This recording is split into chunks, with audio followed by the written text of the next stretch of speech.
Confissões. Livro 13º. Capítulo 1. Invocação. Eu te invoco, ó meu Deus, minha misericórdia, que me criaste, e que não olvidaste aquele que te esqueceu. Chamo-te a minha alma, que preparas para te receber fazendo-te desejar por ela. Não abandones ao que te invoca. Antes mesmo que eu te invocasse, já o tinhas prevenido. Muitas vezes me instaste, falando de 1000 modos diversos para que te ouvisse de longe, para que me convertesse e invocasse por ti que me chamavas.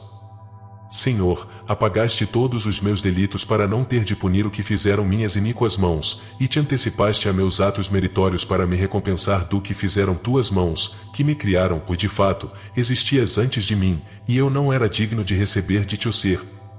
Contudo, eis que existo, graças à tua bondade que precedeu tudo o que sou e do que me fizeste.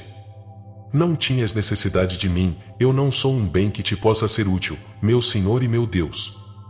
Se estou a teu serviço, não é porque a ação te cansa ou porque teu poder, privado de meus serviços, diminua, ou nem porque meu culto seja para ti o que é a cultura para a terra, que sem ela ficaria estéril. Eu devo te honrar para ser feliz em ti, a quem devo meu ser, capaz de felicidade. Capítulo 2. A criação e a bondade de Deus. É pela plenitude de tua bondade que as criaturas subsistem, para que um bem, para ti de todo inútil, ou de nenhum modo igualável a ti, embora saído de ti, continuasse a existir, pois tu o criaste. Com efeito, que poderiam merecer de ti o céu e a terra, que criaste no princípio? E digam, as naturezas espirituais e corpórea, que méritos tinham a teus olhos, que as criaste em tua sabedoria? Que méritos, para receber de ti o ser, que mostram inacabado e informe, quando tendem à desordem e se afastam de tua semelhança? O que é de natureza espiritual, mesmo informe, é ainda superior a um corpo que recebeu forma, um corpo sem forma é superior ao puro. Nada, ora, todas essas coisas continuariam informes em teu verbo, se essa mesma palavra não as recolhesse à tua unidade, comunicando-lhes a forma e a excelência graças apenas a ti, soberano bem. Mais que merecimentos antecipados apresentaram a teus olhos, para existir. Mesmo informes essas criaturas que, sem que as criasses nem teriam existido? E o que a matéria corporal merecera de ti para existir, mesmo invisível e caótica? Nem mesmo essa existência teria, se não as tivesses criado. Não existindo ainda, não podia ter merecimento algum para existir. E a criatura espiritual, ainda no estado embrionário, que títulos teria, mesmo para ser essa coisa vagante e tenebrosa, semelhante ao abismo, diferente de ti, se por teu verbo não fosse conduzida ao mesmo verbo que a criou e se, iluminada por ele, também não se transformasse em luz, não igual, mas análoga à tua imagem? Para um corpo, não é a mesma coisa existir e ser belo, pois de outro modo não poderia viver e viver sabiamente não são a mesma coisa, porque, se fosse, todo espírito seria imutável em sua sabedoria. Mas seu bem reside em se manter unido a ti, para não perder, afastando-se, a luz que adquiriu com a tua proximidade, tornando a cair em uma vida semelhante a um abismo de trevas. E também nós, que por nossa alma somos criaturas espirituais, nós nos afastamos de ti, nossa luz, nós fomos outrora trevas nesta vida e ainda padecemos por entre os restos de nossas trevas. Até que nos tornamos tua justiça em teu Filho único, como as montanhas de Deus. Pois fomos objetos de teus juízos, que são profundos como abismos. Capítulo 3. A luz. Sobre as palavras que proferiste no começo da criação, faça-se a luz, e a luz foi feita.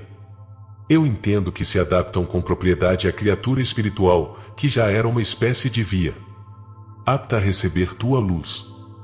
Mas assim como ela não tinha merecido de te ser essa espécie de vida apta a receber a luz, do mesmo modo, uma vez criada, ela como as demais formas não mereceu de ti essa iluminação. Porque sua informidade não te agradaria se não tivesse tornado luz, e isso não se contentando com existir, mas contemplando a luz que a iluminava, unindo-se intimamente a ela. Assim, ela devia a existência e o viver feliz apenas à tua graça ou voltada, por uma escolha feliz, para o que não pode mudar nem para melhor, nem para pior. Voltou-se para ti, que és o único que existes, e só o teu ser é simples, pois o viver e a felicidade são para ti a mesma coisa, porque és tua própria felicidade. Capítulo 4. A bondade criadora. Que faltaria, pois, a esse bem, que és tu mesmo, se nenhuma dessas criaturas existisse? Ou se tivesse permanecido informes? Tu as criaste, não por ter necessidade delas, nem para aumentar tua felicidade, mas levado pela plenitude de tua bondade, comunicando-lhes uma forma. Na tua perfeição, desagrada-te sua imperfeição, tu as aperfeiçoas para que elas te agradem, e não, com isso, aperfeiçoar a ti mesmo. Com efeito, teu espírito bom pairava sobre as águas, e não era por elas levado como se nelas descansasse. Se diz que teu espírito nelas repousava, mas era ele que as fazia em si. Incorruptível, imutável, bastando-se a si mesma, tua vontade era suspensa acima da vida que tinhas criado, para a qual viver não é o mesmo que viver feliz, porque ela vive, mesmo quando flutua sobre as trevas. Esta vida carece ainda voltar-se para seu Criador, para viver cada vez mais próxima à fonte da vida, para ver a luz na luz divina, e nela aurir perfeição, brilho e felicidade. Capítulo 5. A Trindade. Mas eis que me aparece o enigma da Trindade que és, meu Deus. Porque tu, Pai, criaste o céu e a terra no princípio de nossa sabedoria, que é tua sabedoria, nascida de ti, igual e coeterna, a ti, isto é, em teu Filho. Já falei longamente do céu, da terra invisível e informe e do abismo das trevas. Onde a natureza espiritual errante e fluida permaneceria tal se não se voltasse para aquele de quem toda a vida procede, para que, por meio de sua luz, se tornasse viva e bela, o céu do céu, criado mais tarde entre a água superior e a água inferior. Pelo vocábulo o Deus ou eu já entendi o Pai, que criou essas coisas, na palavra ao princípio. Eu entendi o Filho, em quem ele as criou.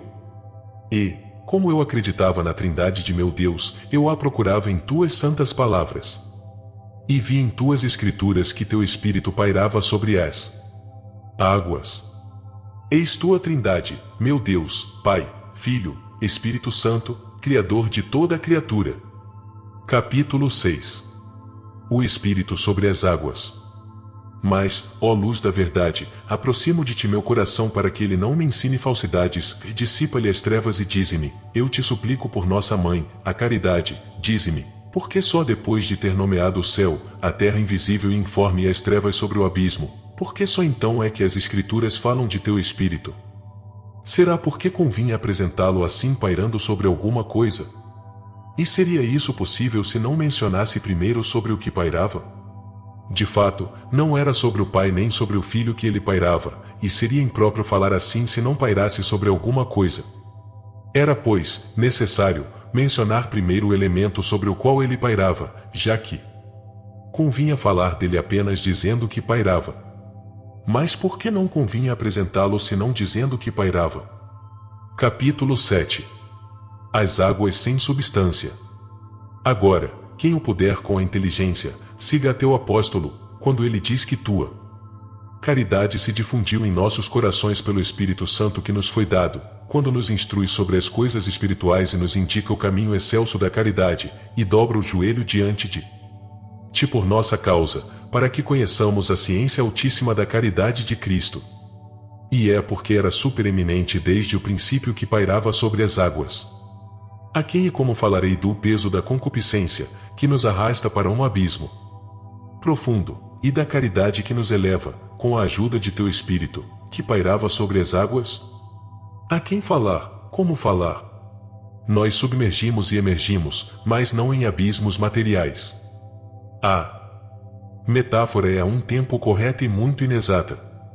São nossas paixões, nossos amores, a impureza de nosso espírito que nos arrasta para baixo sob o peso das preocupações.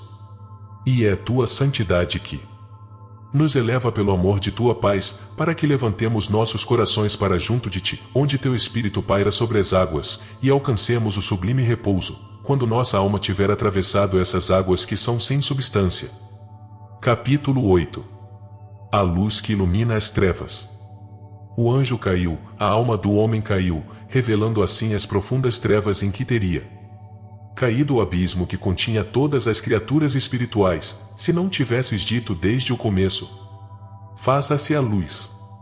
Se a luz não se tivesse feito, se todas as inteligências de tua cidade celeste não se tivessem unido na obediência a ti, se não tivessem repousado em teu espírito que paira, imutável, sobre os seres transitórios.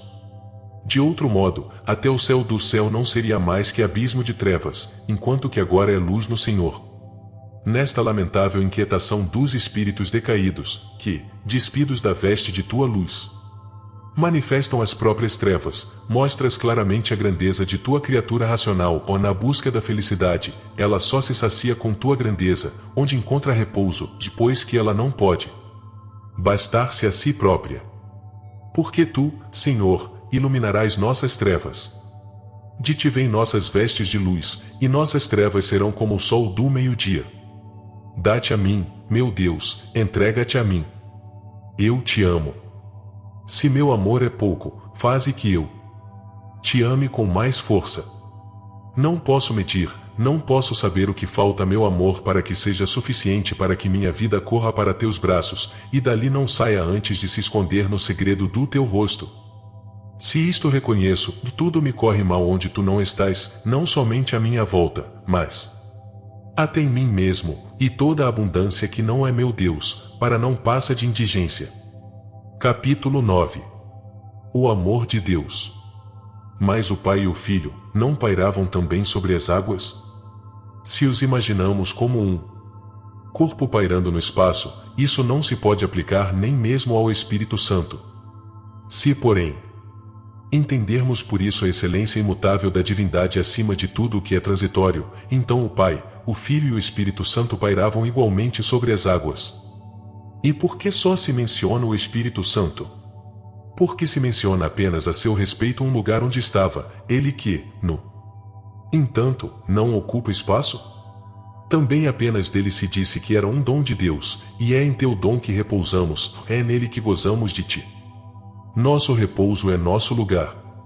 É para lá que o amor nos arrebata, e teu Espírito levanta nossa humildade para longe das portas da morte.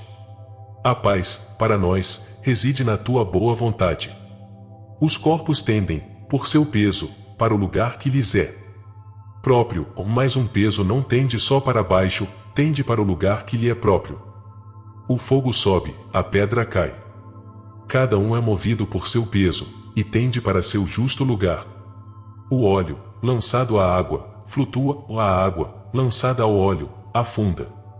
Ambos são impelidos por seu peso a procurarem o lugar que lhes é próprio. As coisas que não estão em seu lugar se agitam, mas quando o encontram, repousam. Meu peso é meu amor, para onde quer que eu vá, é ele quem me leva. Teu dom nos inflama e nos eleva, ardemos e partimos.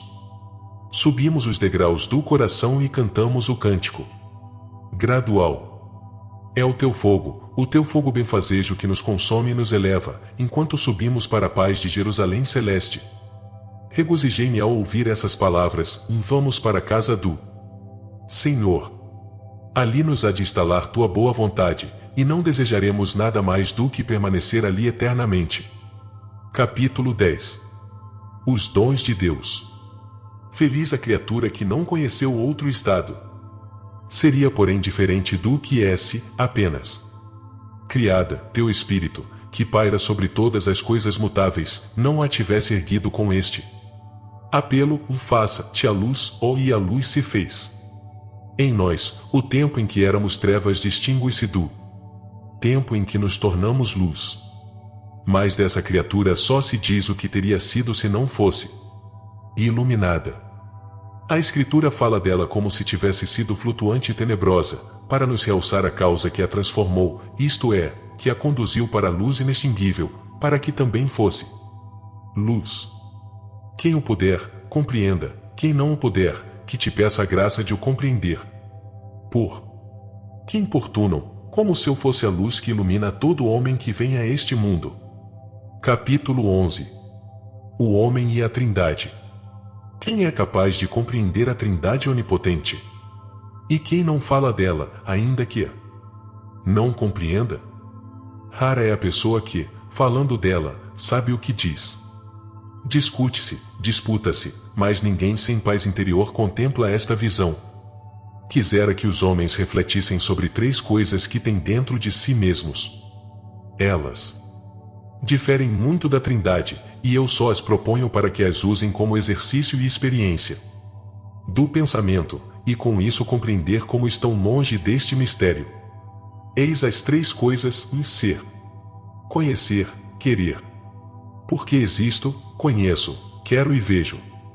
Eu sou aquele que conhece e quer. Sei que existo e quero existir e saber. Repare, quem puder, como nessas 3 coisas a vida é indivisível, a unidade da vida, a unidade da inteligência, a unidade da essência, veja a impossibilidade de distinguir elementos inseparáveis e, contudo, distintos. O homem está diante de si mesmo, que ele se examine, veja e me responda. Contudo, por ter encontrado e reconhecido esta analogia, não julgue por isso ter compreendido a essência do ser imutável, que transcende tais movimentos da alma, que existe imutavelmente, conhece imutavelmente e quer imutavelmente. Mas é por causa de tais atributos que endeusa a Trindade, ou esses 3 atributos pertencem a cada pessoa divina, cada uma sendo assim uma e trina? Ou ambas as coisas são admiravelmente reais da Trindade, misteriosamente simples e múltipla, sendo para si mesmo a seu próprio fim infinito, pelo qual existe, se conhece e se basta imutavelmente na magnitude superabundante de sua unidade? Quem conceberá facilmente este mistério? Quem poderia explicá-lo? Quem, temerariamente, ousaria enunciá-lo de algum modo? Capítulo 12. A criação e a Igreja. Ó minha fé, vai adiante em tua confissão. Dize a teu Senhor, Santo, Santo, Santo é o Senhor, meu Deus. Em teu nome fomos batizados, Pai, Filho e Espírito Santo, e em teu nome batizamos, Pai, Filho e Espírito Santo. Também entre nós Deus criou, pelo seu Cristo, um céu e uma terra, isto é, os espirituais e os carnais de sua igreja. E nossa terra, antes de receber a forma da doutrina, era invisível e informe, e estávamos imersos nas trevas da ignorância, porque castigaste o homem por causa de sua iniquidade, e teus justos juízos são como abismos profundos. Mas porque teu Espírito pairava sobre as águas, tua misericórdia não abandonou nossa miséria, e disseste, faça-se a luz. Fazei penitência, porque está próximo o reino de Deus. Fazei penitência, faça-se a luz. E porque tínhamos a alma conturbada, nos lembramos de ti, Senhor, às margens do Jordão, sobre essa montanha grande como tu, que te tornaste pequeno por nós. Nossas trevas te desagradaram, nós nos voltamos para ti, e a luz se fez. E eis que outrora fomos trevas e que agora somos luz no Senhor. Capítulo 13. Nós e a luz. Contudo, somos luz apenas pela fé, e não por uma visão clara. É na esperança que fomos salvos, e a esperança que vê não é mais esperança. O abismo clama pelo abismo, mas é já pela voz de tuas cataratas. Não pude falar-vos como a homens espirituais, mas como a carnais. Quem assim fala, não julga ainda ter atingido sua meta e, esquecendo-se do que ficou para trás, avança para o que está vivo, como o servo tem sede de água das fontes, e diz, quando chegarei. Ele deseja o abrigo de sua morada, que está no céu, e chama o abismo inferior, dizendo, não vos conformeis com este mundo, mas reformai-vos renovando o vosso espírito, e não queirais ser crianças na mente, mas sede pequeninos quanto à malícia, para que sejais perfeitos no espírito. E ainda, vó Gálatas insensatos, quem vos fascinou? Mas não é mais sua voz que fala assim, e sim a tua voz, porque mandaste teu Espírito do alto do céu por intermédio de Jesus, que subiu ao céu e abriu as cataratas de seus dons, para que a torrente de alegria alegrasse tua cidade. É por essa cidade que suspira o amigo do esposo, ele que já possui as primícias do Espírito, mas que ainda geme, porque está à espera da adoção e do resgate do seu corpo. É por ela que suspira, porque ele é membro da esposa de Cristo, por ela se abrasa em zelo, porque é o amigo do esposo. Zela por ela, não por si mesmo, pois é pela voz de tuas cataratas, e não com sua própria voz, que ele chama pelo outro abismo, objeto de seu zelo e de seus temores. Assim como a serpente enganou Eva com sua astúcia, ele receia que as inteligências débeis se corrompam e se afastem da pureza que está em teu esposo, teu filho único. Quão resplandecente será essa luz, quando virmos tal como ele é, e quando tiverem passado essas lágrimas que se tornaram o pão de meus dias e de minhas noites, enquanto a cada dia me perguntam, onde está o teu Deus? Capítulo 14. Esperança. Também eu pergunto, onde estás, meu Deus? Onde estás? Respiro um pouco de ti. Quando minha alma se expande dentro de mim mesmo em gritos de exaltação e de louvor. Verdadeiro canto de festa. Mas ela ainda está triste, porque torna a cair e a ser abismo, ou melhor, porque sente que ainda é abismo. Minha fé, que acendeste à noite para conduzir meus passos, lhe diz, e por que está triste, ó minha alma, e por que me perturbas? Espera no Senhor. Seu verbo é uma lâmpada para teus passos. Espera, persevera, até que a noite passe, a noite, mãe dos iníquos, até que passe a ira do Senhor, ira da qual outrora fomos filhos quando éramos trevas. Dessas trevas ainda arrastamos os restos neste corpo morto pelo pecado, até que alvoreça o dia e se dissipem as sombras. Espera no Senhor. Desde amanhã estarei diante deles, e o contemplarei, e o louvarei eternamente. Desde amanhã estarei diante dele e verei a salvação de minha face, meu Deus, que vivificará nossos corpos mortais pelo seu Espírito que habita em nós, misericordiosamente, levado por sobre as águas tenebrosas de nossas almas. Por isso, em nossa peregrinação, recebemos dele o penhor de já sermos luz, ele já nos salvou pela esperança e, de filhos da noite e das trevas que éramos, ele fez filhos da luz e do dia. Na incerteza da ciência humana, só tu és capaz de distinguir entre uns e outros, porque põe nossos corações à prova e chamas a luz dia e as trevas noite. Quem, senão tu, sabe-nos distinguir?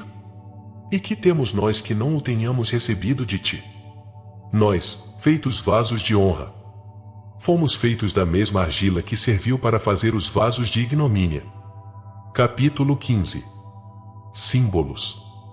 E quem, senão tu, nosso Deus, estendeu sobre nós um firmamento de autoridade, da tua divina Escritura? O céu se dobrará como um livro, e agora ele se estende sobre nós como um pergaminho. Mais sublime é a autoridade de que goza tua divina Escritura depois que morreram aqueles que cujo intermédio as comunicaste. E sabes, Senhor, sabes como cobriste de peles os homens, quando o pecado os tornou mortais. Por isso estendeste como um pergaminho o firmamento de teu livro, e tuas palavras em tudo concordes, que dispuseste sobre nós pelo ministério de homens mortais.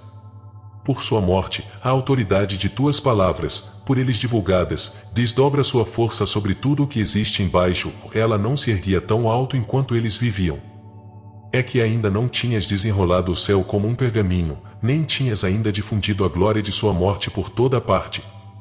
Senhor, faze que contemplemos os céus, obra de tuas mãos. Dissipa de nossos olhares as nuvens com que os tens velado. Neles está teu testemunho, dando sabedoria aos humildes. Meu Deus, completa teu louvor pela boca dos meninos que ainda mamam. Não conhecemos outros livros que assim destruam a soberba, e que abatam tão bem o inimigo que resiste a toda reconciliação contigo, e defende seus pecados. Não, Senhor, não conheci outras palavras tão puras, que tantos me persuadissem à confissão, e sujeitassem minha mente a teu jugo, convidando-me a te servir tão desinteressadamente. Oxalá eu as compreenda, bondoso Pai. Concede esta graça à minha submissão, pois as firmaste para os corações submissos. Há outras águas, creio eu, sobre esse firmamento, águas imortais e isentas da corrupção terrena. Que elas louvem teu nome. Que os povos celestes de teus anjos te bendigam, pois não têm necessidade de olhar esse firmamento, nem de ler para aprenderem a conhecer tua palavra. Eles sempre veem tua face, e ali leem, sem as sílabas transitórias, o objeto da tua vontade eterna. Leem, escolhem, amam. Leem perpetuamente, e o que eles leem jamais fenece, e escolhendo e amando, leem tua imutável vontade. Teu códice jamais se fecha, jamais se enrola, porque tu mesmo és eternamente esse livro, tu os estabeleceste acima deste firmamento, levantado por ti. Acima da fraqueza dos povos da terra, para que estes, olhando-o, reconheçam tua misericórdia, que te anuncia no tempo, tu Criador do tempo. Tua misericórdia está no céu, e tua verdade se eleva até as nuvens. As nuvens passam, mas o céu permanece. Os que pregam tua palavra passam para uma outra vida, mas tua escritura se estende sobre os povos até o fim dos séculos. O céu e a terra passarão, mas tuas palavras não passarão. O pergaminho será enrolado, e a erva sobre o qual se estendia passará com seu esplendor, mas a tua palavra permanecerá eternamente. Agora ela nos aparece no enigma das nuvens e através do espelho dos céus, e não como é na realidade, porque ainda não se manifestou o que havemos de ser, apesar de amados pelo teu Filho. Ele nos olhou através da teia da sua carne e nos acariciou, e nos inflamou de amor. E corremos atrás de sua fragrância. Mas quando ele aparecer seremos semelhantes a ele, porque o veremos tal como ele é, vê-lo tal qual é será nossa felicidade, mas nós ainda não o podemos contemplar. Capítulo 16. Deus, fonte de luz. Assim como só tu existes plenamente, só tu possuis o conhecimento absoluto, imutável, com efeito, és em teu ser, imutável em teu saber, imutável na tua vontade. Tua essência sabe e quer imutavelmente, tua ciência é e quer imutavelmente, tua vontade é e sabe imutavelmente. Não é justo a teus olhos que a luz imutável seja conhecida pelo ser mutável, que ela ilumina. Como ela se conhece a si própria. Por isso, minha alma é para ti como terra sem água, porque assim como não pode iluminar a si mesma, não se pode saciar por seus próprios meios. Porque em ti está a fonte da vida, e graças à tua luz é que veremos a luz. Capítulo 17. As águas amargas. Quem reuniu em um só mar as águas amargas? Seu objetivo é o mesmo, uma felicidade temporal, terrena, alvo de todas as suas ações a despeito da grande diversidade de cuidados que as agitam. Quem, senão tu, Senhor, poderia dizer a essas águas que se reunissem em um só lugar, e à terra enxuta que aparecesse, sedenta de ti? O mar é teu, pois tu o fizeste, e tuas mãos formaram a terra enxuta. Não é a amargura das vontades mais a reunião das águas que chamamos de mar. Também refreias as paixões mais das almas e fixas os limites até onde permites que avancem as águas, para que suas ondas se quebrem sobre si mesmas, e assim crias o mar, submetido a teu poder universal. As almas sedentas de ti, que aparecem a teu olho separadas do mar com outra finalidade, tu as regas com um orvalho vivo, misterioso e doce, para que a terra produza seu fruto. E a terra o produz, ao teu comando, ó Senhor que és seu Deus, nossa alma germina obras de misericórdia, de acordo com sua condição, vela ama o próximo e vai em auxílio de suas necessidades materiais. Carrega em si a semente da compaixão, por uma semelhança de natureza, porque é o sentimento de nossa fraqueza que nos leva a compadecer as misérias dos que são necessitados, a socorre-los, como desejaríamos que nos socorressem se tivéssemos as mesmas necessidades. E não se trata só de dar apoio fácil, como ervas nascidas de sementes, mas de proteção enérgica, vigorosa como a árvore que carrega frutos, símbolos das obras que arrebatam a mão do poderoso à vítima da injustiça, dando-lhe um abrigo à sombra protetora de um julgamento justo. Capítulo 18. Meditação. Senhor, assim como crias e concedes alegria e força, assim te peço que nasça da terra a vontade, e que a justiça lance os olhos sobre nós do alto dos céus, e que no firmamento brilhem os astros. Dividamos nosso pão com quem tem fome, acolhamos em nossa casa o pobre sem teto, vistamos quem está nu, e não desprezemos nossos semelhantes. Quando tais frutos nascem de nossa terra, olha, Senhor, e diz, e isso é bom, ó, faze que tua luz brilhe no momento oportuno. Por esta humilde messe de boas obras, faze que nos possamos elevar a uma contemplação deliciosa do Verbo da vida, e que brilhemos no mundo como astros, fixados no firmamento de tua Escritura. E aí, de fato, que nos ensinas a distinguir entre as realidades inteligíveis e as sensíveis, entre as almas espirituais e as almas que se entregam aos sentidos, como entre o dia e a noite. Deste modo já não és mais o único, no segredo de teu discernimento, como eras antes da criação do firmamento, a distinguir entre a luz e as trevas.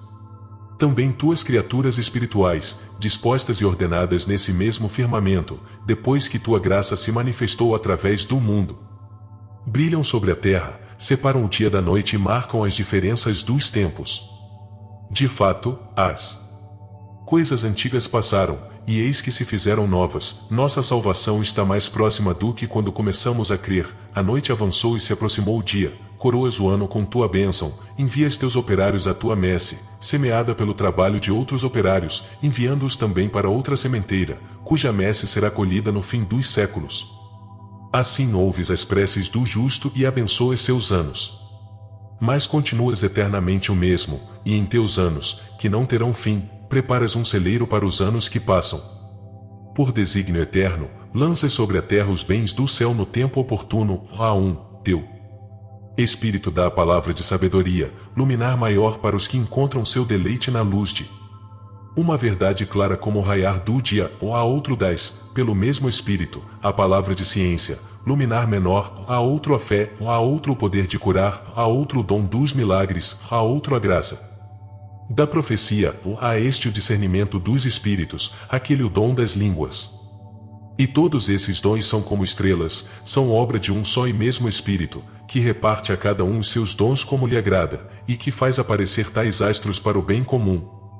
Mas a palavra de ciência em que estão encerradas todos os mistérios, que variam com o tempo, como varia a lua, e os outros dons que mencionei ao compará-los com as estrelas, diferem a tal ponto desse brilho de sabedoria de que goza o raiar do dia, que não passam de crepúsculo.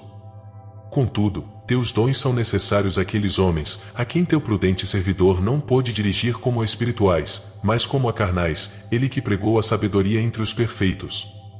Quanto ao homem carnal, semelhante a um menino em Cristo, que só se alimenta de leite, que não se julgue abandonado em sua noite, que saiba contentar-se com a luz da lua e das estrelas, até que possa tomar alimento sólido e olhar para o sol. Eis o que nos ensinas em tua sabedoria, nosso Deus, em teu livro, que é teu firmamento, para que distingamos todas as coisas em contemplação admirável, embora ainda estejamos sob a lei dos sinais, dos tempos, dos dias e dos anos. Capítulo 19. Ainda a terra seca. Mas antes, lavai-vos, purificai-vos, arrancai a iniquidade de vossos corações e de meus olhos, para que apareça a terra seca. Aprendei a fazer o bem, sede justos para com o órfão e defendei a viúva, para que a terra produza erva tenra e árvores cheias de frutos. Vinde e dialoguemos, diz o Senhor, e assim no firmamento do céu se acenderão luminares que brilharão por sobre a terra. Aquele rico perguntava ao bom mestre o que deveria fazer para ganhar a vida eterna. E o bom mestre, que é bom porque é Deus, e não um homem como o rico considerava, lhe declarou: o que deseja conseguir a vida deve observar os mandamentos, afastar de si a amargura da malícia e da iniquidade, não matar, não cometer adultério, não roubar, não prestar falso testemunho, a fim de que se mostre a terra seca, geradora do respeito do pai e da mãe e do amor do próximo. Tudo isto já fiz, e diz o rico. De onde vem, pois, tantos espinhos, se a terra é fértil? Vai. Arranca os espessos emaranhados da avareza, vende teus bens, enriquece-te dando tudo aos pobres, e possuirás um tesouro no céu. Segue o Senhor se queres ser perfeito, junta-te aos que ele instrui nas palavras de sabedoria, ele que sabe o que se deve dar ao dia e à noite. Também tu o saberás, e eles se tornarão para te iluminares no firmamento do céu. Mas isso não se realizará se ali não estiver teu coração, e teu coração não estará onde não estiver teu tesouro, já assim falou teu bom mestre. Mas a terra estéril entristeceu, e os espinhos sufocaram a palavra divina. Mas vós, geração escolhida, fracos aos olhos do mundo, que tudo deixaste para seguir o Senhor, caminhais após ele, confundi os fortes, segui-lo com vossos pés resplandecentes, e brilhai no firmamento para que os céus cantem suas glórias, distinguindo a luz dos perfeitos, que ainda não são semelhantes aos anjos, e as trevas dos pequenos, que ainda não perderam a esperança. Brilhai sobre toda a terra. Que o dia resplandecente de sol transmita ao dia seguinte a palavra de sabedoria, e que a noite, iluminada pela lua, transmita à noite a palavra de ciência. A lua e as estrelas brilham na noite, mas a noite não as obscurece, porque são elas que iluminam a noite, de acordo com a sua capacidade. Como se Deus tivesse dito, façam-se luminares no firmamento, e logo se fez ouvir um ruído vindo do céu, semelhante ao de um vento violento, e foram vistas línguas de fogo, que se dividiram e se colocaram sobre cada um deles. E apareceram luminares no céu, que possuíam a palavra de vida. Correi por toda parte, chamas sagradas, fogos admiráveis. Vós sois a luz do mundo, e não estáis debaixo do alqueire. Aquele a quem vos unistes foi exaltado e ele vos exaltou. Correi e dai-vos a conhecer a todas as nações. Capítulo 20. Os répteis e as aves. Que o mar também conceba e dê à luz tuas obras, que as águas produzam répteis, dotados de almas vivas. De fato, separando o precioso do vil, vos tornastes a boca de Deus, pela qual ele diz, produzam as águas, e não a alma viva, filha da terra, mas répteis dotados de almas vivas, e pássaros que voam sobre a terra. Assim como esses répteis, teus sacramentos, ó meu Deus, deslizaram, graças às obras de teus santos, por entre as ondas das tentações do século, para regenerarem os povos com teu nome, em teu batismo. Então se operaram grandes maravilhas, semelhantes a enormes cetáceos, e as palavras de teus mensageiros percorreram a terra, sob o firmamento de teu livro, que com tua autoridade deveria proteger seu voo para onde quer que fossem. Não há língua nem palavras em que não se ouçam suas vozes, seu som espalhou-se por toda a terra, e suas palavras até os confins do mundo, porque tu, Senhor, abençoando-os, os multiplicaste. Estaria eu mentindo? Ou confundindo a questão, não distinguindo as claras noções das coisas do firmamento das obras corpóreas que se realizam no mar agitado e sob o firmamento? Por certo que não. Há coisas cuja ideia é completa, acabada, que não se multiplicam no curso das gerações, tais como as luzes da sabedoria e da ciência. Mas esses seres são objeto de operações materiais múltiplas e variadas, crescendo umas de outras, se multiplicam sob tua bênção, meu Deus. É assim que refreias a impertinência de nossos sentidos, dando a uma verdade única o meio de se exprimir de várias maneiras, por movimentos do corpo. Eis que produziram tuas águas, pela onipotência de teu verbo. Tudo isto se originou das necessidades de povos afastados de tua verdade eterna, por meio do teu evangelho. De fato foram essas águas que fizeram brotar essas coisas, e sua amargura estagnante foi causa de que teu verbo as criasse. Todas tuas obras são belas, mas és indizivelmente mais belo tu, que criaste tudo o que existe. Se Adão não se tivesse separado de ti, em sua queda, de seu seio não teria saído o oceano amargo do gênero humano, com sua profunda curiosidade, seu orgulho cheio de tempestades, suas ondas instáveis. E os dispensadores de tuas palavras não teriam a necessidade de representar, no meio de tantas águas, por meio de sinais físicos e sensíveis, teus atos e palavras místicas. Foi nesse sentido que entendi esses répteis e essas aves. Mas até os homens iniciados nesses sinais e deles imbuídos, não avançariam no conhecimento desses mistérios, aos quais estão sujeitos, se sua alma não se elevasse à vida do Espírito, e, após a palavra inicial, não aspirasse à perfeição. Capítulo 21. A alma viva. E assim não foi a profundeza do mar, mas a terra livre do amargor das águas que, impelida pelo teu verbo, gerou não mais os répteis dotados de almas vivas e os pássaros, mas a alma viva. E esta não mais tem necessidade de batismo, de necessário para os gentios, como tinha necessidade enquanto as cobriam. Pois não se entra de outro modo no reino dos céus, desde que assim o determinaste.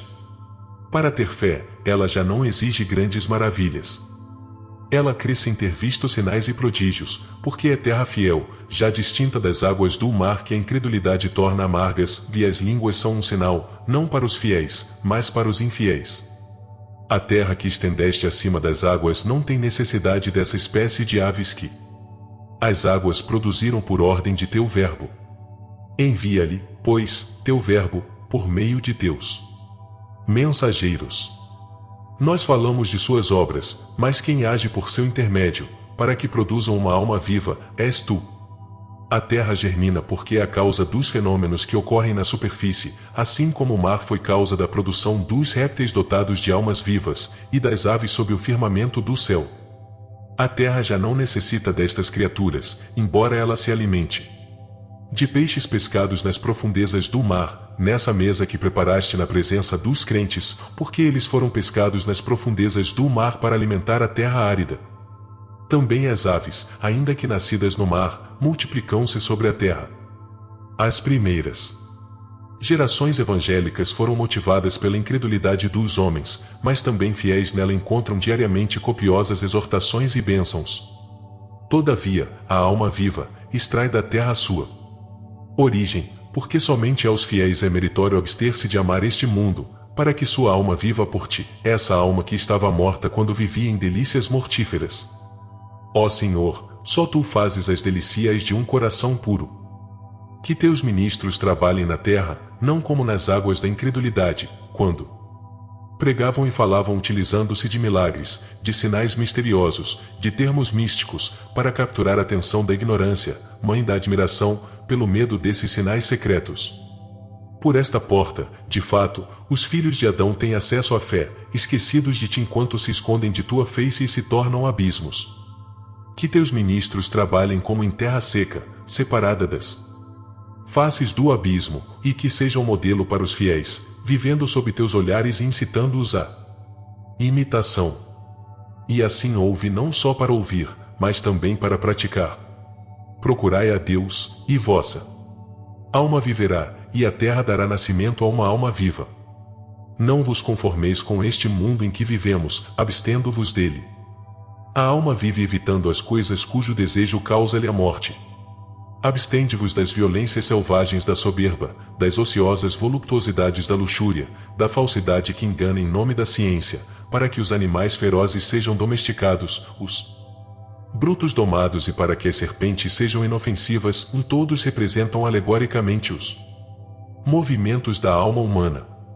O fastio do orgulho, as delícias da luxúria, o veneno da curiosidade, são movimentos da alma morta, mas não morta a ponto de carecer de todo o movimento, afastando-se da fonte da vida que ela morre, o mundo a arrebata ao passar, e a este se amolda.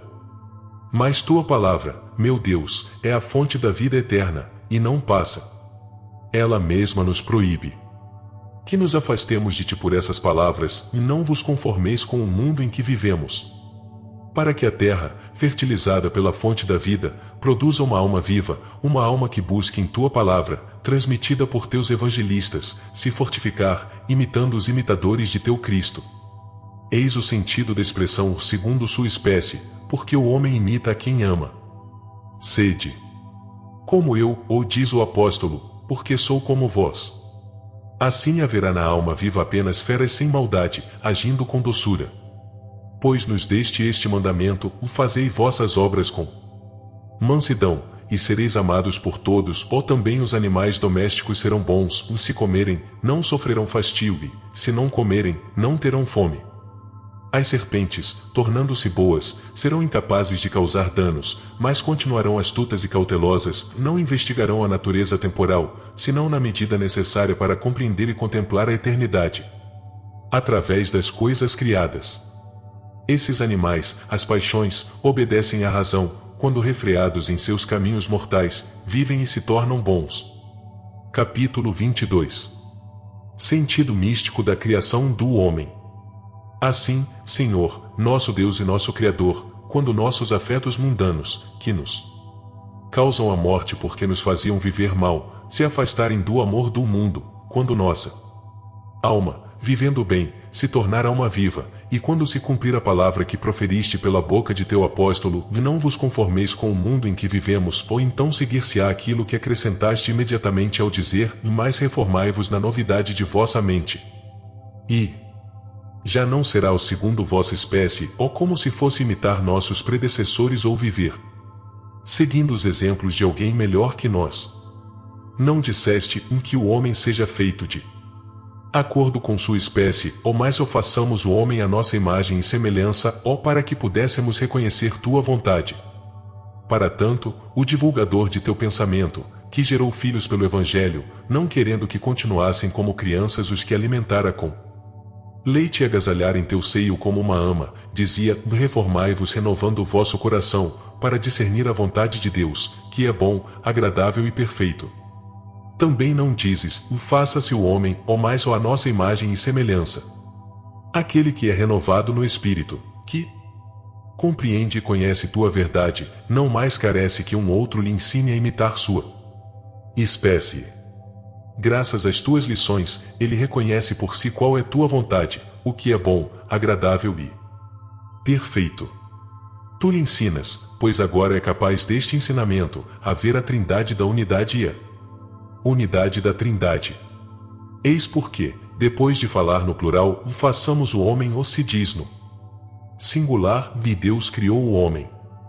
Depois deste plural, vá a nossa imagem, ou este singular, vá a imagem de Deus.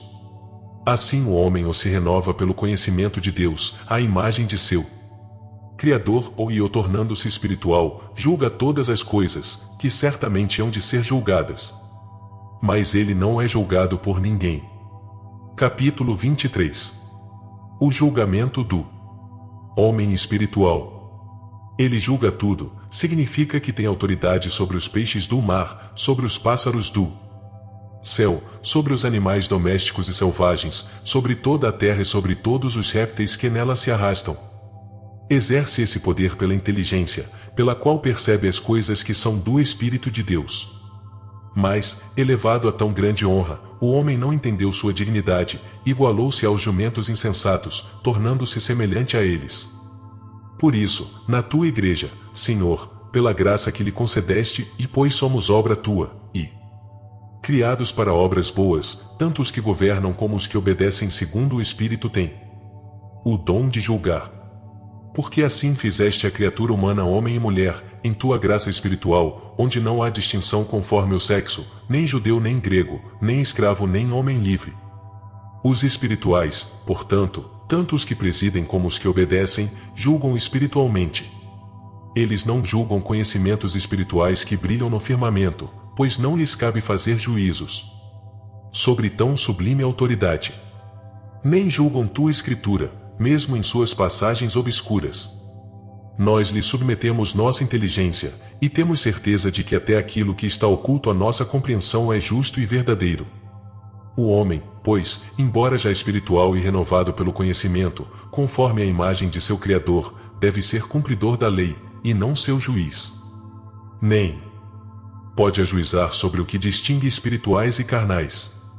Somente teus olhos, meu Senhor, os distinguem, mesmo que nenhuma obra sua os tenha revelado a nós, para que os reconheçamos por seus frutos.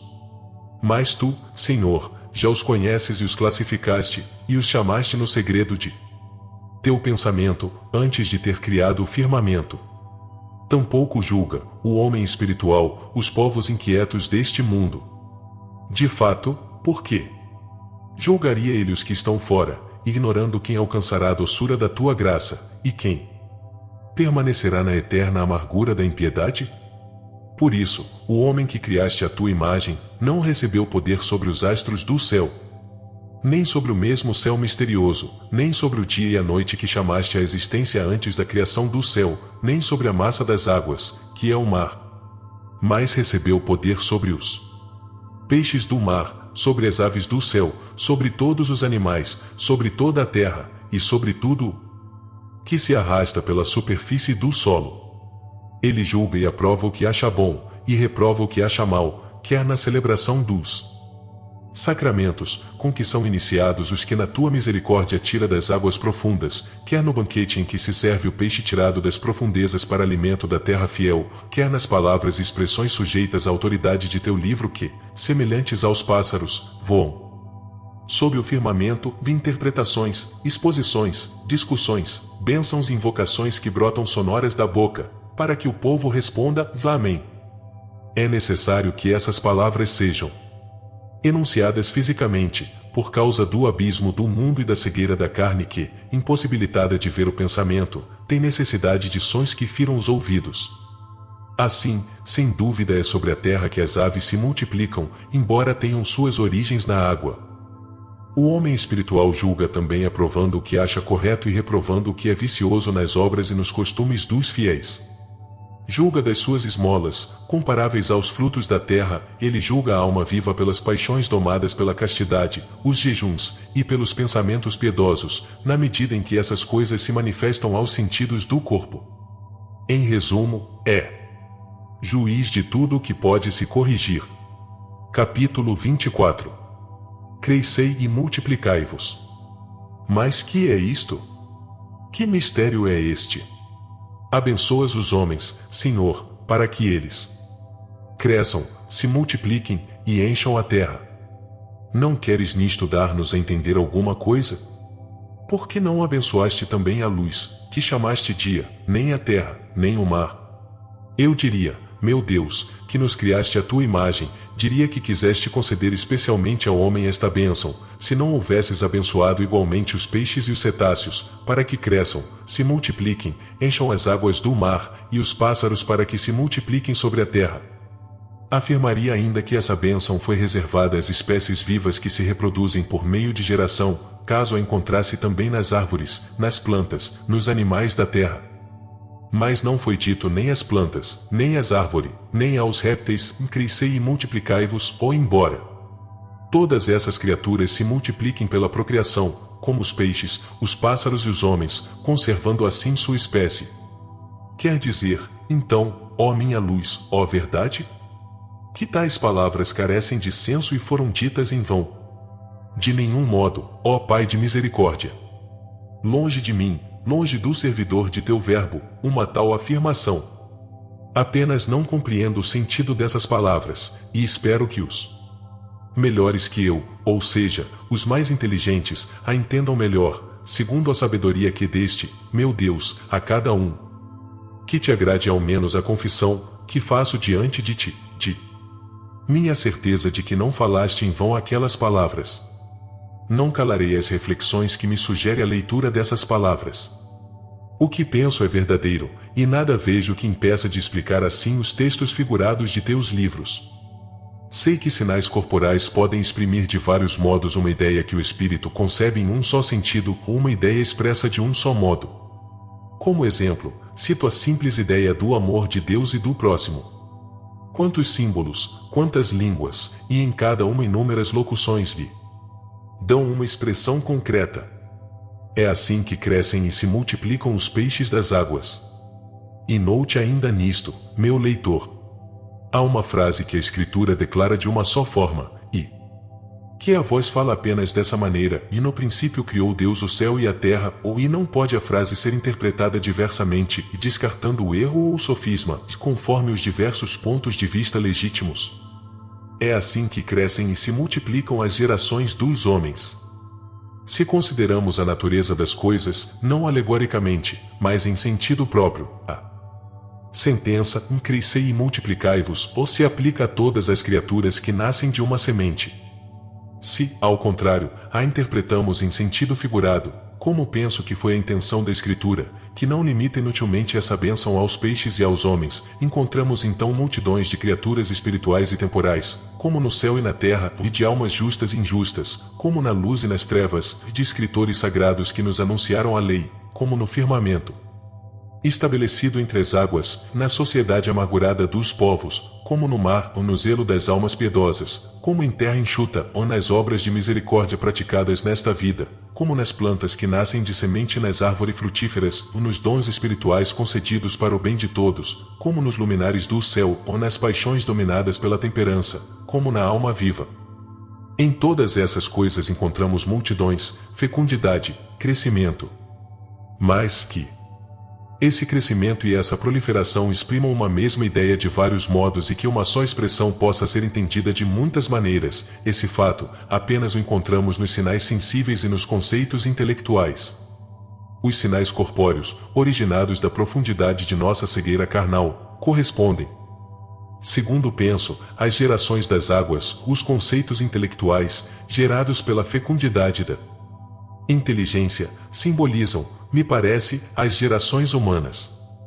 E é por isso, Senhor, creio que disseste tanto às águas como aos homens, crescei e multiplicai-vos, ó nessa bênção, penso que nos deste a faculdade, o poder de formular de várias maneiras uma única ideia, e de compreender também de muitas maneiras uma expressão única, mais obscura. É assim que as águas do mar se povoam, e não se moveriam sem as várias interpretações das palavras. É assim que a terra se povoa de gerações humanas, sua aridez se fecunda pela sua paixão da verdade, sob o poder da razão. Capítulo 25. Os frutos da terra. Quero ainda dizer, Senhor meu Deus, o que me inspiram as palavras que seguem da tua Escritura. E o farei sem medo, porque direi a verdade, pois não vem de ti, por acaso, a inspiração do que queres que eu diga. Não creio que eu possa dizer a verdade se tu não me inspirares, pois tu és a própria verdade, e todo homem é mentiroso. Por isto, quem mente fala do que é seu. Logo, para falar a verdade, só falarei o que me inspiras. Tu nos deste para alimento todas as ervas que produzem semente e que cobrem a terra, e todas as árvores que contêm em si, em germe, seus frutos. E não foi somente a nós que deste esse alimento, mas também às aves do céu, aos animais da terra e aos répteis, mas não aos peixes e aos grandes cetáceos. Dizíamos que esses frutos da terra significam e representam, alegoricamente, as obras de misericórdia, que a terra fecunda produz para as necessidades desta vida. Era semelhante a uma terra assim o piedoso Onesíforo, cuja casa recebeu a graça de tua misericórdia, porque muitas vezes assistira teu Paulo, sem se envergonhar por suas cadeias. É o mesmo que fizeram os irmãos que, de Macedônia, lhe forneceram o que lhe era necessário, produzindo também abundante fruto. E contudo, o apóstolo se queixa de certas árvores que não lhe tinham dado fruto devido, quando escreve, em minha primeira defesa ninguém me assistiu, todos me abandonaram. Que isto não lhe seja imputado. Tais frutos são devidos aos que nos ministram doutrina racional, ajudando-nos a compreender os mistérios divinos. E nós lhes devemos exemplos de todas as virtudes, e também lhes devemos os frutos como a pássaros do céu, por causa das bênçãos que distribuem abundantemente sobre a terra, pois sua voz se fez ouvir por toda a terra. Capítulo 26. O dom e o fruto. Nutrem-se com esses alimentos os que neles se alegram ou não encontram neles alegria os homens cujo Deus é seu ventre. E até entre os que ofertam esses frutos, o fruto não é o que eles dão, mas o espírito com que o oferecem.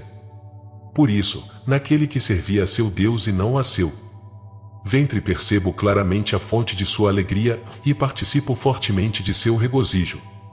Paulo receberá os presentes que os filipenses lhes tinham mandado por intermédio de Epafrodito. Vejo bem a razão de sua alegria.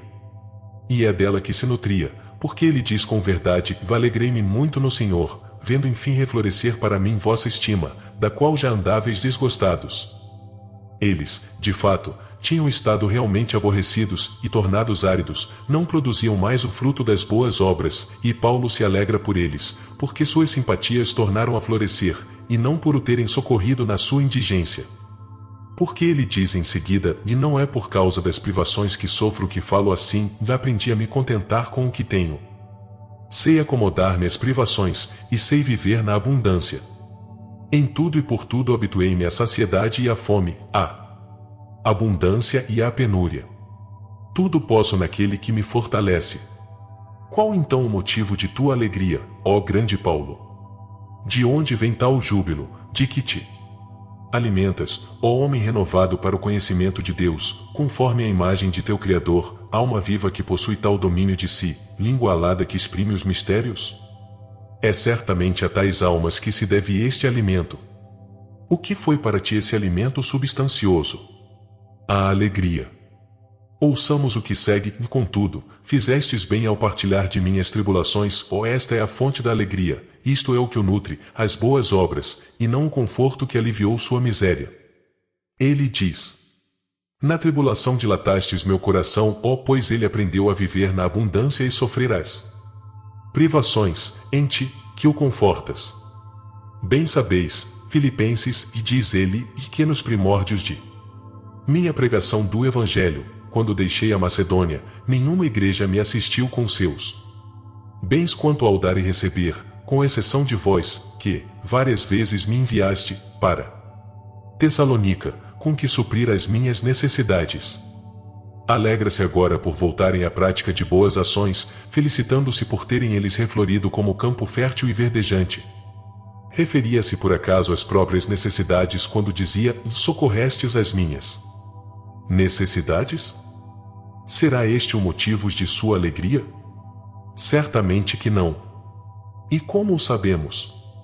Porque ele diz em seguida, eu não procuro a dádiva, mas o fruto. Aprendi de ti, meu Deus, a discernir a dádiva do fruto. O dom é a própria coisa dada por aquele que acode às nossas necessidades, é o dinheiro, a comida, a bebida, a roupa, um abrigo e auxílio. O fruto é a vontade boa e reta do doador. O bom mestre não se limita a dizer, daquele que receber um profeta, ou mais acrescenta, e daquele que receber um justo, e mais acrescenta, e na qualidade de justo. E, assim, aquele receberá a recompensa do profeta, e o outro, a do justo. Ele não diz apenas, aquele que der um copo de água fresca a um de meus pequeninos, ou mais acrescenta, e na qualidade de discípulo.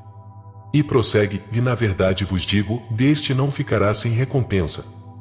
Dom é receber o profeta, receber o justo, dar um copo de água fresca a um discípulo, o fruto é fazer isso em consideração de sua qualidade de profeta, de justo, de discípulo. É com este fruto que Elias era alimentado pela viúva, dela sabia que alimentava um homem de Deus, e é por isso que o fazia. Os alimentos, porém, que lhe eram levados pelo corvo, não passavam de dom, e não era o Elias interior, mas o Elias exterior que recebia esse alimento, o que poderia morrer se lhe faltasse esse alimento. Capítulo 27. Peixes e cetáceos. Por isso, Senhor, direi diante de ti a verdade.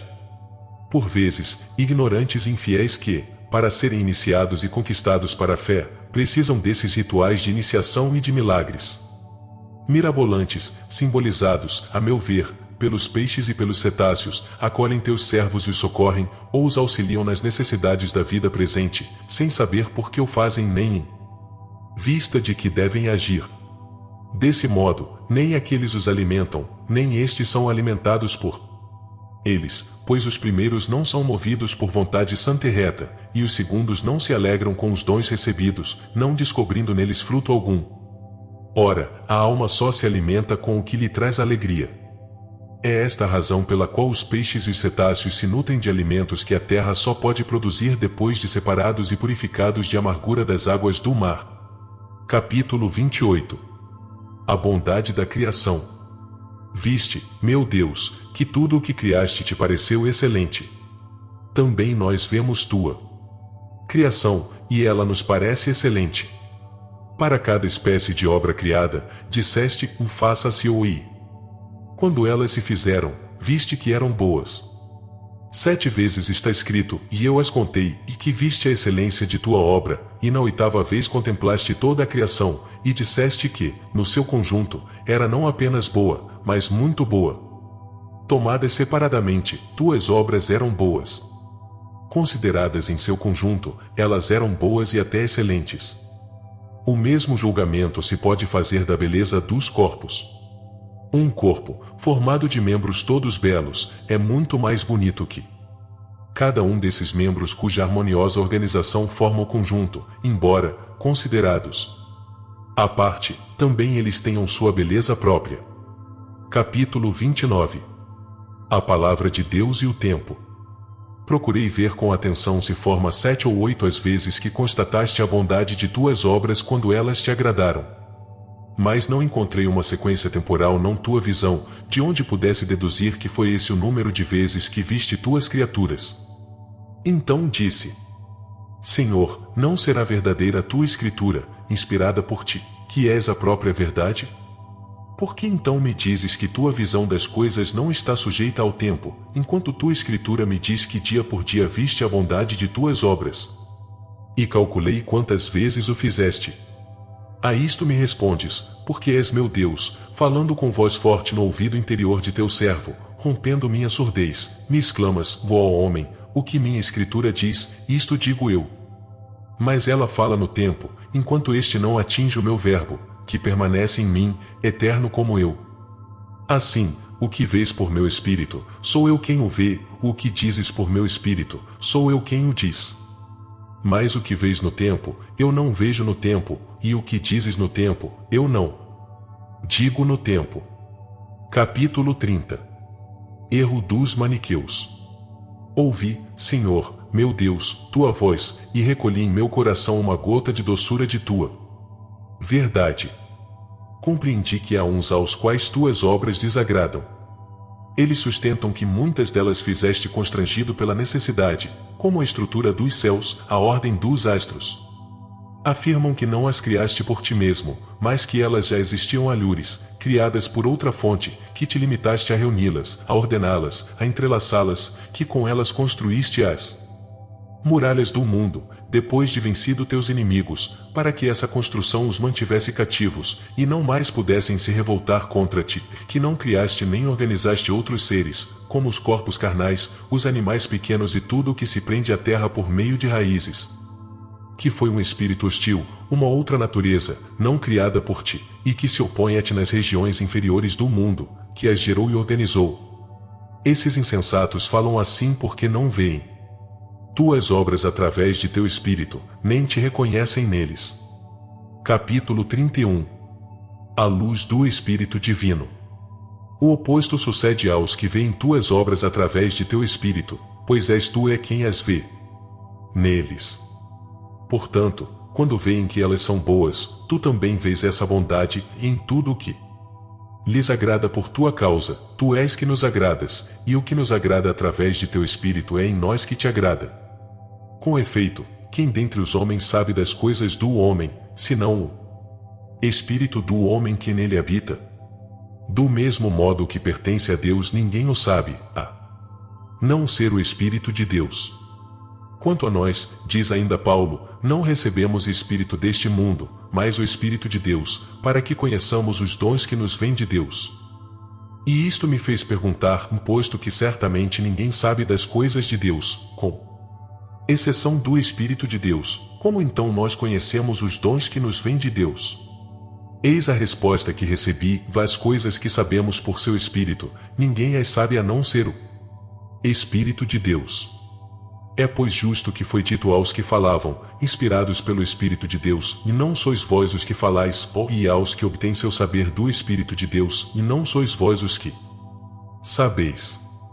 E com igual razão se diz aos que veem através do Espírito de Deus, e não sois vós os que veem. Assim, em tudo o que vemos de bom pelo Espírito de Deus, não somos nós que vemos, mas Deus. Por isso, uma coisa é julgar mal o que é bom, como fazem aqueles de quem falei acima. E outra coisa é o homem ver o que é bom. Todavia, muitos amam tua criação porque é boa, mas não tem amam nessa criação, e por isso preferem gozar dela que de ti. Há ainda outro caso, quando alguém vê que uma coisa é boa, mas é Deus que nele vê que essa coisa é boa, e é Deus que é amado em sua criação. Ele só pode ser graças ao Espírito que Deus nos deu, porque o amor de Deus foi derramado em nossos corações pelo Espírito Santo que nos foi dado. Por ele, vemos que tudo o que de algum modo existe é bom, pois recebe seu ser daquele que é, não de um modo qualquer, mas de modo absoluto. Capítulo 32. A criação. Graças te damos, Senhor. Vemos o céu e a terra, isto é, a parte superior e inferior do mundo material, assim como a criação espiritual e material. E, como adorno dessas partes que se compõem, o conjunto do universo, e o conjunto de toda a criação, vemos a luz que foi criada e separada pelas trevas. Vemos o firmamento do céu, tanto o que está situado entre as águas espirituais superiores e as águas materiais inferiores, como ainda esses espaços de ar, chamados também de céu, onde volitam as aves do céu entre as águas que se evolam em vapores, e nas noites serenas se condensam em orvalho, e as que correm pesadas sobre a terra.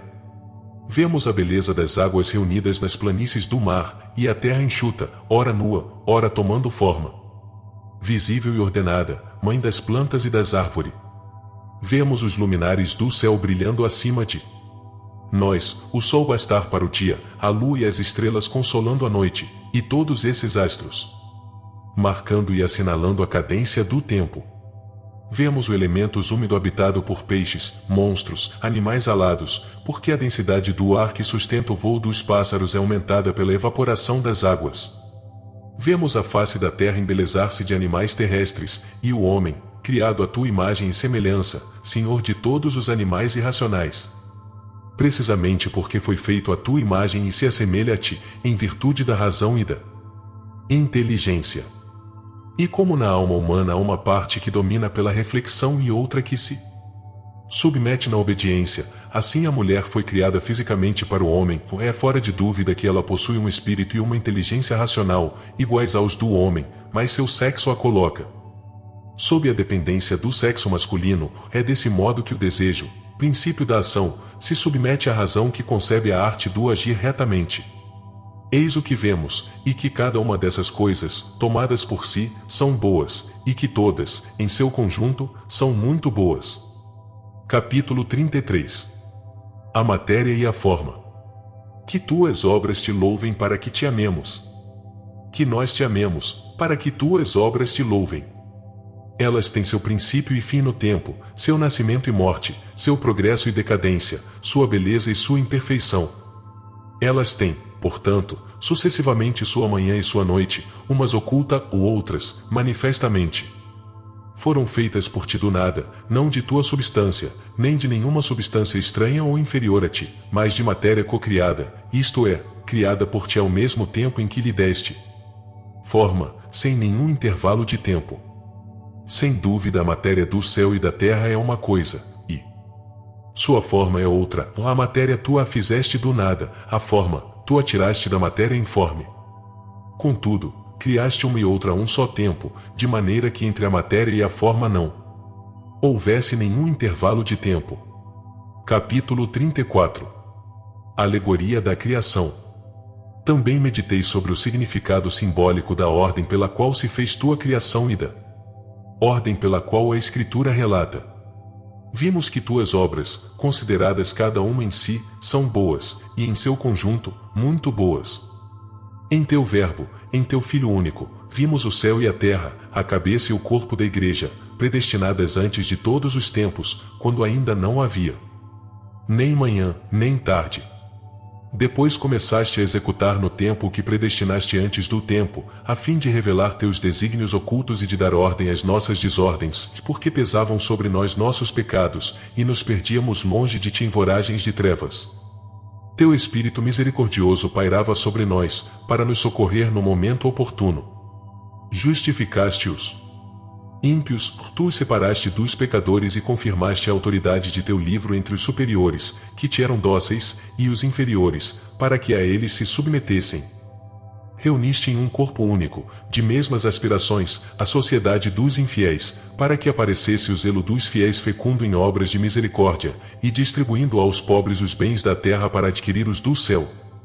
Acendeste então os luzeiros no firmamento de teus santos, que possuem a palavra de vida e brilham pela sublime autoridade dos seus dons espirituais. Depois, para difundir a fé entre as nações idólatras, fizeste com a matéria visível dos sacramentos os milagres bem perceptíveis, e determinaste as vozes das palavras sagradas, conformes ao firmamento de teu livro, pelas quais seriam abençoados teus fiéis. Formaste depois a alma viva dos fiéis, pela disciplina das paixões bem ordenadas e pelo vigor da continência. Por fim renovaste a alma, que não estava sujeita senão a ti, e que não tinha mais necessidade de nenhuma autoridade humana para imitar a tua imagem e semelhança, ou submeteste, como a mulher ao homem, a atividade racional ao poder da inteligência, Quiseste que a teus ministros que são necessários ao progresso dos fiéis nesta vida, que esses mesmos fiéis propiciassem o necessário para suas necessidades temporais, obras valiosas de caridade, cujos frutos colherão no futuro. Vemos todas essas coisas, e todas são muito boas, porque tu as contemplas em nós, tu que nos deste o Espírito, para que por ele pudéssemos vê-las e amar-te nelas. Capítulo 35. Prece. Senhor Deus, tu que nos deste tudo, concede-nos a paz do repouso, a paz do sábado, a paz do ocaso. De fato, esta formosíssima ordem de coisas muito boas passará quando atingir o termo de seu destino, e terá sua tarde como teve seu amanhecer.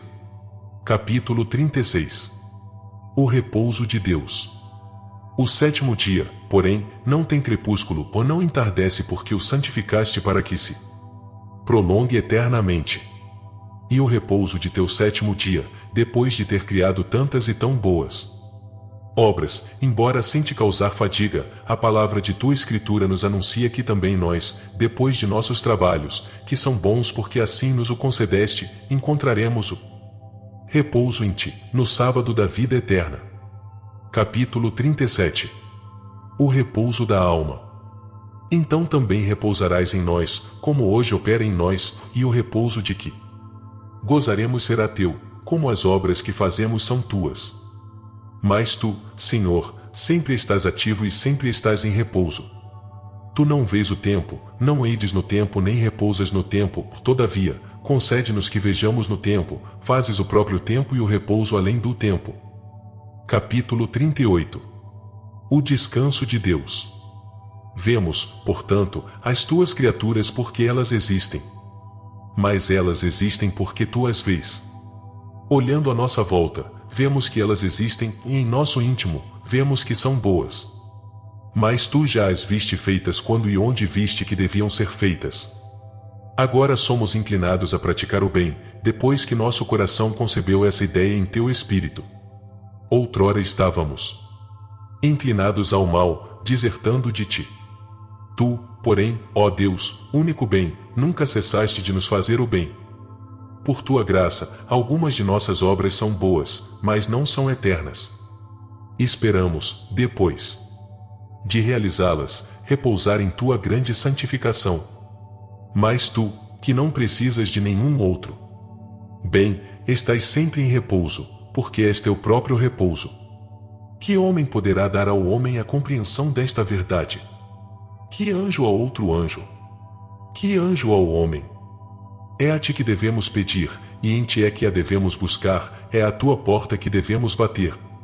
E somente assim receberemos, somente assim encontraremos, somente assim se nos abrirá tua porta.